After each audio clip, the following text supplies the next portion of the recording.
На 11.04.2012 година Константин Пенчев, омбудсман на Република България, сезира Конституционния съд във връзка с член 417 от Гражданско-процесуалния кодекс. На 18.06.2012 година Конституционният съд образува дело номер 4, а на 24.07.2012 година БНБ излезе със своето лобистко становище в полза на банковата система. Днес независими експерти изразяват своето мнение. Какво представлява член 417 от Гражданско-процесуалния кодекс и как това има връзка с нас? Този член дава право на банките, държавата и общините да събират вземания без съдебен процес. С други думи, ако те декларират, че им дължите сумата Хикс, само по разпечатка от компютъра съда издава изпълнителен лист. С този изпълнителен лист, когато те решат, могат да дойдат и да съберат сумите, които те смятат, че вие им дължите. Ако има някаква грешка или ако сте надвнесъл лихви, какъвто е най-често срещания случай, това няма да има голямо значение и няма да може да спрете едно такова изпълнително дело. Така, какво общо има това нещо с становището на БНБ? Според БНБ, банките са институции с изрядно счетоводство, които са подложени на много строг контрол от тяхна страна и злоупотреби са почти невъзможни. Да, обаче, в последните няколко месеца има няколко осъдителни решения срещу банки. Именно по този въпрос. Надвзети лихви. Банките е надвзела лихви на своите клиенти. Сега, какво ще се случи хипотетично? Ако банката започне дело срещу вас, осъди ви буквално за 3 дни по съкратена процедура, извади си изпълнителен лист и започне да събира сумите принудително от вашата заплата или от банковата ви сметка. Събере ги и от тук нататък вие трябва да заведете дело, да чакате 2 години и половина съда да се произнесе и тогава пак да търсите парите. Но ще имате ли пари да заведете такова дело, след като банката ви е блокирала от всякъде? Така, след като има толкова голям контрол от страна на БНБ към банките, идва въпроса защо никога БНБ не е говорила за този точно проблем. Защо не се съобразява с решенията на съда? В момента има заведени стотици дела, може би и хиляди, срещу банки, които наистина ще излязат след 2 години, но ще излязат. И тогава ще има осъдителни решения срещу банковата система.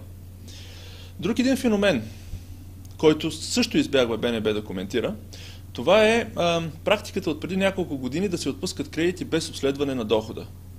Нямаме статистика по въпроса. Не се публикува такава статистика. Колко от тези кредити са станали предсрочно изискуеми? В крайна сметка, смятам, че като гражданин, смятам, че всяко човешко същество има някакво вродено чувство за справедливост. Аз за себе си намирам, че не е справедливо една институция само да декларира какво й дължите и на нея да й се дава право да го събере веднага по ускорена процедура, а ние, ако имаме претенции към същата тази институция, да трябва да го доказваме с дела, които траят по 2 години и половина.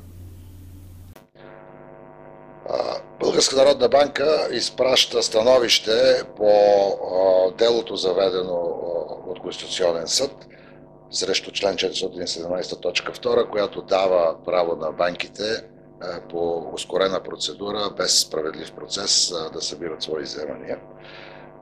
Становището съдържа много съображения, но от най-важните, още на първа страница е: за банките са предвидени редици изисквания за извършване на дейността, постоянен надзор и отчетност, на които те следва да отговарят, и поради тази причина те могат по съкратената процедура. Този аргумент е несъстоятелен. Той е несъстоятелен последната причина. Тук термина надзор се използва двусмислено. Вярно е това, че има финансов надзор, надзор за финансовото състояние и здраве на банките, но в България няма надзор за поведението на банките кредитори спрямо клиентите. Такъв надзор съществува в целия Европейски съюз, с изключение на България. Такива форми за извънсъдебно решение на спорове съществуват във всички цивилизовани страни, с изключение на България. Една такава форма е финансови омбудсман, срещу създаването на който вече 10 години банките, тяхната асоциация, подкрепени от БНБ, се възпротивяват. И по този начин кредитополучателите у нас на практика са оставени без защита, в това число без законова защита. Например, съображението за възможност за ускорено събиране на вземанията би било приемливо, ако се допусне, че всяка една банка може реално и точно и вярно да представи своето вземане, но това не е така. Това на практика не е така. Нека уважаемия Конституционен съд да се поинтересува какво значи извлечение от сметка, което кредитора трябва да предостави, за да може да събере вземането си. На практика, в българската съдебна практика, извлечението от сметка означава един лист хартия, на който е написано вашето име, ЕГН и едно число. Това извлечението от сметка няма никаква система, няма никакъв надзор, които да осигурят за това, че дълга на длъжника е в този размер и е станал изискуем.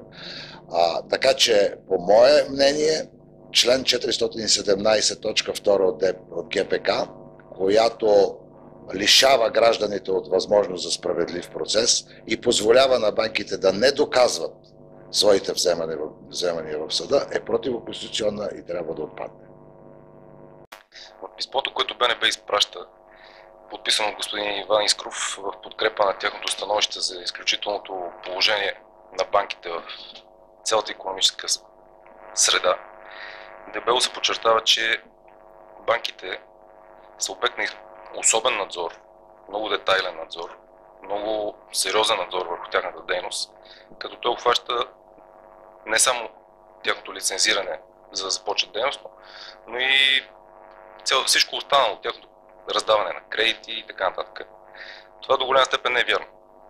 И не е вярно, защото освен банките на подобен надзор са подложени всички финансови институции в България, в една или в друга степен.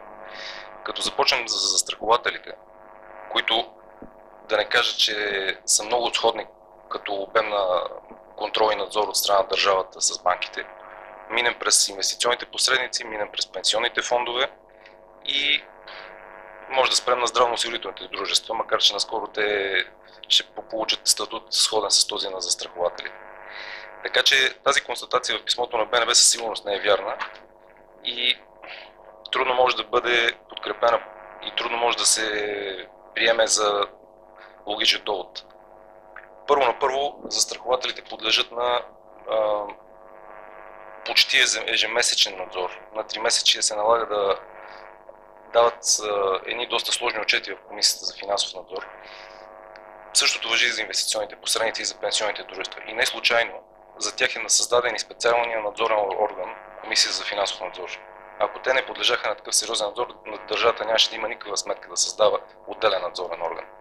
Не само това, но дейността на тези финансови институции е обект и на надзор на европейско ниво. Наскоро се създаде един европейски регулатор в областта както на застраховането, така и на пенсионната и инвестиционна дейност. И твърдение, че единствено БНБ осъществява надзор върху банките и че те единствено са обект на сериозен надзор, просто не може да бъде прието по никакъв начин.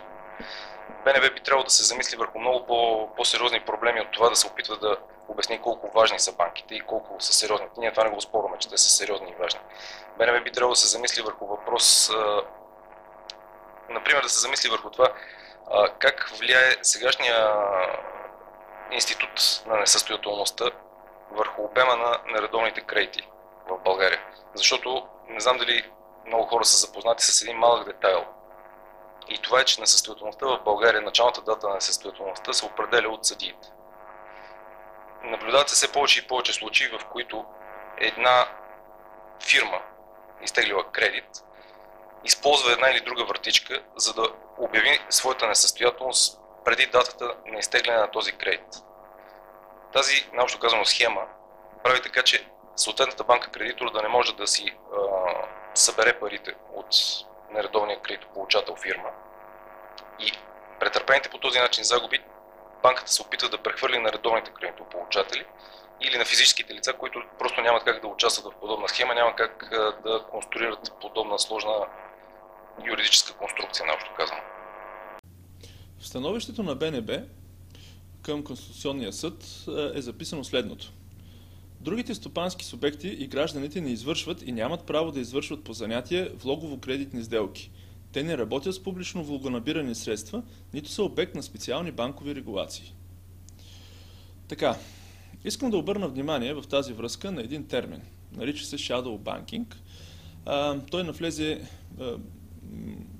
в финансовата сфера напоследък, благодарение на Европейската комисия, която призна, че именно тази практика, наричана Shadow Banking, на български се превежда сенчесто банкиране, е в основата на финансовата криза, която се намираме в момента. Какво представлява това? Банките, които са регулирани институции и са подотчетни на някоя централна банка, както е в България на БНБ, отпускат кредити. Те имат лицензии. Но след като отпуснат тези кредити, те ги продават на други институции, които не са лицензирани от БНБ и не подлежат на контрол към БНБ. Тогава се запитваме, можем да се запитаме, какъв е точно контрола, който упражнява БНБ. Съгласен съм, че има контрол, но той е повече в сферата на счетоводното отчитане, цифрите. Но как са постигнати тези цифри? Мисля, че БНБ няма никаква информация за тях. Пред какъв проблем сме изправени днес? В страната имаме действащо законодателство, което може да бъде характеризирано като режим на необявените извънредни пълномощия на банките.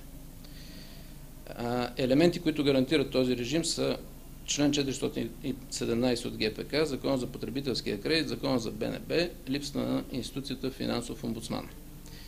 Тоест, такива елементи са заложени в цялата правна рамка, която регулира банковата система. Държа да отбележа, че подобни привилегии не съществуват в нито една страна член на Европейския съюз, нещо повече в нито една европейска страна. Тези привилегии противоречат и на философията на правото на Европейския съюз. Неотдавна омбудсманът господин Пенчев е атакувал един от елементите на този режим в Конституционния съд. БНБ реагира като адвокат на търговските банки и праща писмо и становище до Конституционния съд. От юридическа и фактологична гледна точка писмото и становището са неаргументирани и неиздържани. Те дори са логически непоследователни. Такива текстове обидно се изпращат на юристи, според мен, какво остава да се изпращат на съдии в Конституционен съд. Тези документи обаче БНБ изпраща не само в Конституционния съд, но ги прави достояние на медиите. Публикува ги на интернет страницата си, нещо, което излиза от обичайната практика на институцията. Очевидно на Батенберг държат да намерят висок профил и да задействат необходимите скрити лостове за влияние, както неведнъж се е случвало до сега. Така, да припомним непрозрачния стил, по който последните години се подготвят всички закони за БНБ, за кредитни институции, за потребителския кредит. Централната банка упорито крие от обществото кои са авторите на въпросите на нормативни актове. По този начин БНБ се превръща в отдел на Асоциацията на търговските банки. Въпросът сега е дали тази порочна практика ще продължи да действа и как ще реагира Конституционния съд. Хората, с които общуваме в банковата система, са на мнение, че в нашите мотива има и доста голяма доза истина. Според тях обаче нищо няма да се промени, тъй като банковата система има много силно лоби. Може би са прави, тъй като това, което забелязваме напоследък е, че банковата система се капсулова и трудно общува с останалия свят. В подкрепа на това е и становището на БНБ, което се опитва някакси да изведе на пиедестал банките.